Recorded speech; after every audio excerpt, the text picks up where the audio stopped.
Magandang umaga pala sa atin lahat mga ka-smiley. Eto at namomroblema na naman ako kung anong lulutuin para ipakain sa aking mag-ina. Sagad pa more. Ito naman lagi ang problema ng mga pulis na kagaya ko na sagad sa loan. Ang dami kasi yung utang. Pero nung dahil sa andito ako sa probinsya, walang problema. Ang papaya na lang ng kapitbahay ang aking pagdidiskitahan. Nakalimutan ko nga pala na wala din pala kaming luya. At eto, kapitbahay na naman ang bahala. Yan ang kagandahan sa amin dito sa probinsya. Kami-kami ay nagtutulungan. At ako'y natatawa sa aking anak na ang saya-saya. Natutuwa siya at tinatawanan niya mukha niya sa salamin. Feeling niya siguro maganda siya. Maraming luya kasi ang sikreto na aking gagamitin. Parang aking simpleng gisa sa papaya ng kapitbahay ay magkalasa at magiging masarap. At talaga mapapa-analyze ka. Hiwa-hiwain mo lang ito ng maliliit. Kailangan pino siya. Parang sa ganun, maluto, pwedeng kainin. Yung katas niya, yung aroma niya ay talagang didikit sa ating papaya. At siyempre, ganun din sa sibuyas. Ang paghiwa ko pala sa sibuyas ay pabilog para kahit papano may konting art.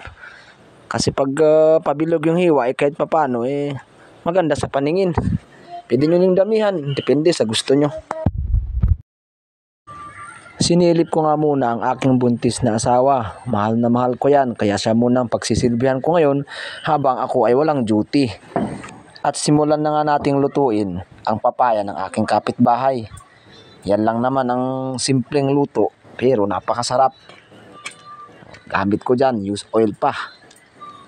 Tapos pag uminit na yung mantika, inuuna kong nilalagay ang luya. Ganyan dapat karami ang luya kasi yan nga ang sikreto ng papasarap sa papaya ng kapitbahay. Isunod mo agad ang sibuyas. Ewan ko sa inyo kung ano ba ang inuuna ninyo. Sa akin kasi inuuna ko yung luya para maluto siya, crispy. Pag medyo luto na, isunod mo na agad yung papaya. Papaya ni kapitbahay. At ito din talaga ang hindi nyo pwedeng kalimutan na gagawin. Yung lutuin nyo siya na medyo sunog-sunog. Yung talagang lumalagatik sa kawali.